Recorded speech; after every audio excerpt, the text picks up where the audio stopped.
Quando eu assinei com o Palmeiras, teve alguns jornalistas conceituados na época, e ainda e a opinião de alguns jornalistas conceituados, ela tem peso. E aí, quando o Palmeiras oficializou minha contratação, não foi ninguém que me falou. Que aí tem um detalhe, né? Eu já tive várias experiências de alguém chegar em mim e falar, o Ben já falou de você. E eu comprar a briga. E aí você vai ver, não era nada E aí disso. você vai ver, o contexto não é nada disso. Você, o chamado telefone sem fio. Queimou um filme à toa. Aí, mas nesse dia não, porque eu me apresento no Palmeiras, dou uma pá, não sei o quê, e vou pra casa, irmão. Eu vou pra minha casa. Chego em casa, tô almoçando, pum, TV. Porque a notícia daquele dia era a minha apresentação. Tô lá vendo, mano. Pai, vendo, almoçando, aí de repente aparece o fulano de tal. Palmeiras contratou um ex-jogador em atividade. Porra. E veio com os números, né? Os números, tal, não sei o quê. Pá. Mexeu. Eu fiquei puto. Mano. Porque primeiro que eu não me sentia um ex-jogador. Não me sentia de maneira alguma um ex-jogador. Tanto é que, como eu não me sentia um ex-jogador, e eu confiava tanto no que eu podia fazer ainda, o Palmeiras me faz um contrato de produtividade. Você vai lembrar disso. Se eu não me engano, eu fui o primeiro a fazer aqui no Brasil. Contrato de produtividade. Eu não sei com os times menores, mas do primeiro escalão, eu devo ter sido o primeiro jogador de nome, de expressão, a fazer um contrato de produtividade. Mas por que eu fiz um contrato de produtividade? Primeiro que eu conversei com o Vanderlei Luxemburgo, me propuseram isso. A princípio, a negociação era um contrato normal. Botaram os asteriscos de que, já tinha um tempo que eu não jogava, a minha lesão era uma lesão delicada, então vamos colocar alguns gatilhos no contrato. Falei, beleza, vamos fazer assim, então, assim. Eu quero ganhar X, se eu atingir a meta tal, eu ganho Y. Beleza? Vanderlei, não, beleza. Foi, então tá bom. Você me garante que você vai me levar pro jogo? Vai me botar pra jogar? Vai depender de você. Falei, fechou, Vandeco. E fiz um contrato de produtividade. Tanto é que eu atingi mais do que a meta que eu tinha que atingir. Porque eu comecei a jogar, por isso que eu falei, foco. Comecei a me cuidar, baixei o peso e comecei a jogar, irmão. Então a minha passagem no Palmeiras, parece que eu fiquei 8 anos no Palmeiras e fiquei 1 ano no São Paulo. As pessoas... Mas você tem mágoa do São Paulo? Não, já tive, agora não tenho mais não. Mas você tinha? Bastante. Mas muita, mas... Porque o São Paulo não quis você de volta, né? Escancarada, minha mágoa era gigante. Mas a mágoa era com o clube ou com as pessoas? A princípio com o clube. Depois de muitos anos eu fui entender. Mas entender mais ou menos também. Entender mais ou menos também. Você acha que o São Paulo tinha obrigação não, ninguém tem obrigação. Obrigação não tem obrigação. Então a tua mágoa foi pela forma? A obrigação que o São Paulo tinha comigo era pelo menos respeitar a história que eu tinha construído com o São Paulo. E eles passaram por cima disso. Porque eles não deixaram eu usar as instalações do clube. Então, é isso que eu te pergunto. Isso é gravíssimo. Na minha opinião, isso é gravíssimo. É verdade? É aquela história, é verdade, que falou que você ia contaminar os moleques com um negócio de balada, essas porra? É verdade isso? Então, isso daí me falaram. Só que na época, falaram, imagina. Aí, quem era o presidente que fizeram um podcast recentemente, depois vocês puxam aí. Em off eu falo, fizeram um podcast recentemente, e aí contaram a história, que era a história que eu já tinha falado, mas que na época falaram, não é isso não. Aí recentemente contaram a história. Aí eu falei, que da hora. Eu falei com o meu parceiro, o Fabrício, falei, mano, lembra aquela história que eu te contava? Tantos anos depois ela veio à tona. Mas não, isso que os caras falaram que você ia contaminar os moleques com o negócio de balada? Que eu ia levar pros caras pra noite. Mas isso é verdade ou é mentira? Eu ia levar quem pra noite, tio? Se eu tava cozido, ia levar quem? Mas é o que falaram mesmo na época? Que você ia contaminar? Falaram isso. Era esse o argumento? Você ia contaminar o ambiente. O argumento de alguém lá de dentro foi esse pra imprensa. E aí chegou no meu ouvido.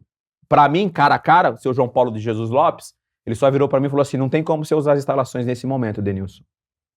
Eu falei, obrigado, seu João. Virei as costas e saí.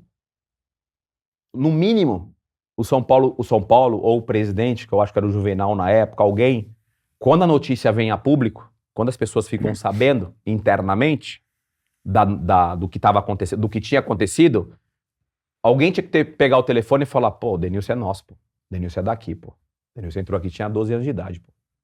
Deixa o menino usar as instalações do clube. Qual foi a tua reação na hora, assim? Tchau, dei tchau. Eu não esperava não, bem, porra. isso é uma coisa, mas Você, Denilson, você não é de briga, Denilson. Não sou de briga. Eu sei que você não é, você é da paz. Eu me arrependo às vezes dá vontade de dar uma pelada. Então, mas isso aí foi uma porrada forte que você levou. Não, mas assim, a porrada emocional, ela veio quando eu cheguei em casa.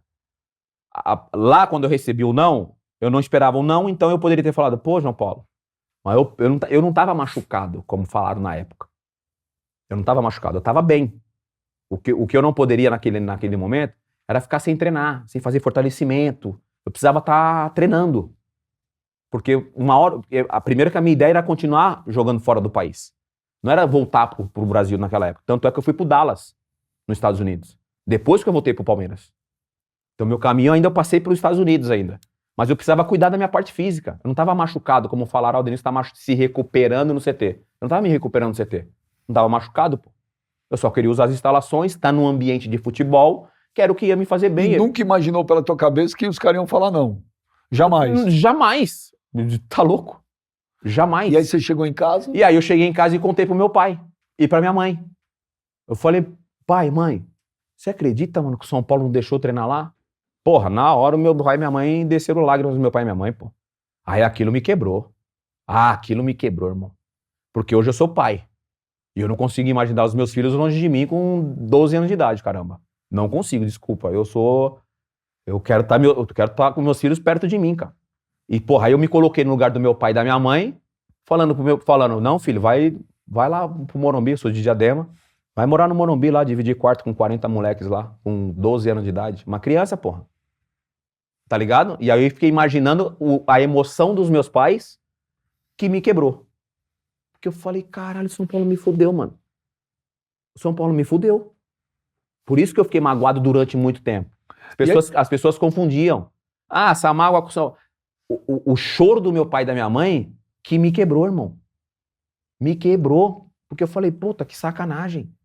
É uma sacanagem que fizeram comigo. E na ocasião, nada contra, tá? Meu parceiro. Na ocasião, se eu não me engano, o Roque Júnior tava lá fazendo recuperação, achei, do joelho dele. O Roque Júnior nunca tinha passado pelo Palmeiras. No São Paulo, a história dele é o Palmeiras. E ele tava lá treinando. E aí eu já comecei a bolar na minha cabeça. Falei, mas por que o Roque Júnior tá treinando lá, usando as instalações lá, e eu não posso usar as instalações? Quando apareceu o Palmeiras, teve também um gostinho, você falou assim, pô, vou pra um rival? Não, ao contrário. Fala a verdade. Pelos meus filhos. Eu já contei essa história várias vezes. Pelos meus filhos. Eu falei, vou fazer o quê no Palmeiras? Tá louco que eu vou pro Palmeiras, o maior rival do São Paulo, eu vou fazer o quê no Palmeiras? Tá doido? Sabe qual foi a resposta? No telefone? Você tá pensando no São Paulo ainda, mano? Olha o que o São Paulo fez com você. Foi o Luxemburgo, o Vanderlei que falou Não, isso? foi um advogado, um parceiro meu. Aí eu falei, te espero amanhã, 10 horas da manhã, lá na porta do CT do Palmeiras, mano. Falei, beleza, amanhã eu tô lá. Aí eu chego no Palmeiras no dia seguinte, 2 dias depois, não passou nem uma semana. Chego no Palmeiras, mano, os caras me trataram, você é louco. Tapete verde, né? Tapete verde. Desde o primeiro momento que eu cheguei no CT, os caras me trataram com puta respeito, com puta carinho.